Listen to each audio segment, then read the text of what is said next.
ये वो लोग हैं जो दलित होने के नाम पर का दावा करते हैं।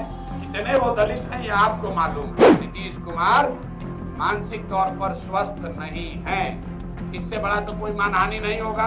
अगर दम है तो नीतीश कुमार और पूरी सरकार मिल के प्रशांत किशोर पर मानहानि का केस करे।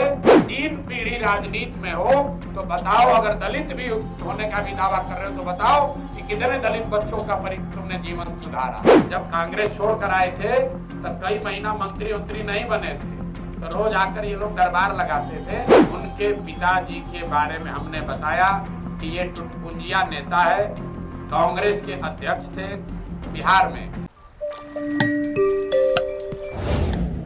कौन दलित है, कौन कुशवाहा है, कौन यादव है, ये विषय नहीं है। और हमारा उस जिस व्यक्ति का आप नाम ले रहे हैं उससे हमारा कोई लेना देना नहीं है।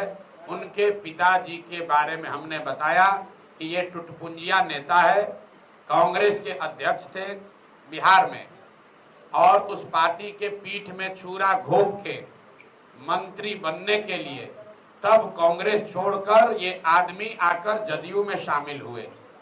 जब जदयू में शामिल हुए तब मैं जदयू में मैं ही था, और हम लोग यहाँ आकर दरबार लगाने वाले ये लोग हैं कि प्रशांत जी किसी तरह हमारी मदद कीजिए।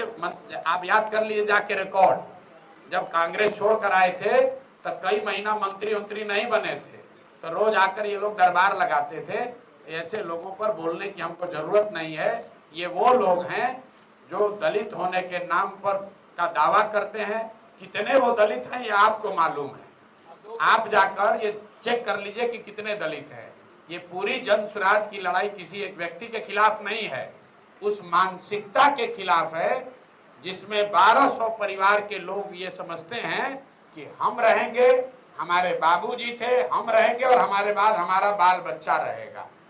आप जिस परिवार की बात कर रहे हैं, भाई साहब अपने मंत्री हैं, बेटी सांसद है दूसरे दल से, अभी दामाद को धार्मिक न्यास बोर्ड में बना दिया गया, तो पूरा बिहार यही परिवार लोग अगर कब्जा करके बैठेंगे तो दूसरे लोग कहां जाएंगे? दूसरे लोग कहां जाएंगे भाई? और अगर इतने ही आप काबिल हैं, बताया कि हम जितना प्रशांत किशोर का उम्र है इतना दिन से हमारा परिवार राजनीति करता है, बिल्कुल ठीक बात है।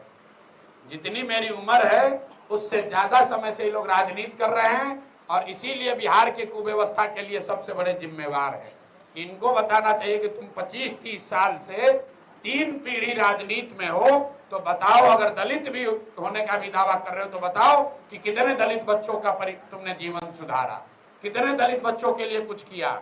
अगर तुम 40 साल से यहाँ पर दलित की होने का दावा कर रहे हो तो बताओ कि जातीय जनगणना में, और ये आदमी एजुकेशन मिनिस्टर थे, सब लोग नोट करो भाई, यही आदमी बिहार के शिक्षा मंत्री थे 2 बरस तक। आज जातीय जनगणना जो इसी सरकार ने कराया है उसमें आंकड़ा बता रहा है कि 3% से कम, याद रखिए आप लोग भी पढ़ते उड़ते तो है नहीं, कोई रिपोर्ट आता है तो 3% से कम दलित समाज के बच्चे ही 12वीं पास कर रहे हैं। तो अगर ये दलित हैं और दलितों के बड़े हिमायती हैं तो 40 बरस में इन्होंने दलितों के लिए क्या किया? जब ये शिक्षा मंत्री थे तो दलितों के पढ़ाई की स्थिति को सुधारने के लिए क्या किया? अरे भाई, दलित होने के नाम पर रिजर्व सीट से लड़ते हो और अपने पिताजी के नाम पर आप आए और आपके नाम पर आपके दूसरे पीढ़ी के बच्ची और दामाद आ रहे हैं, उसके बाद उनके बच्चे आएंगे।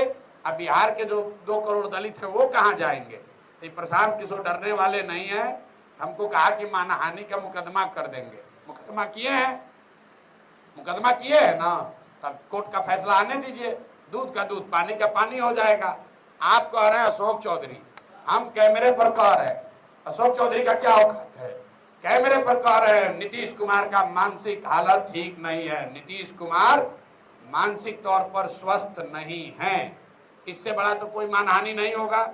अगर दम है तो नीतीश कुमार और पूरी सरकार मिल के प्रशांत किशोर पर मानहानि का केस करे कि प्रशांत किशोर गलत बोल रहे हैं, नीतीश कुमार मानसिक तौर पर स्वस्थ हैं।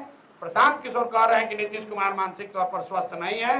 दम है तो मानहानि का केस करके दिखा दें, पता चल जाएगा अभी सामने।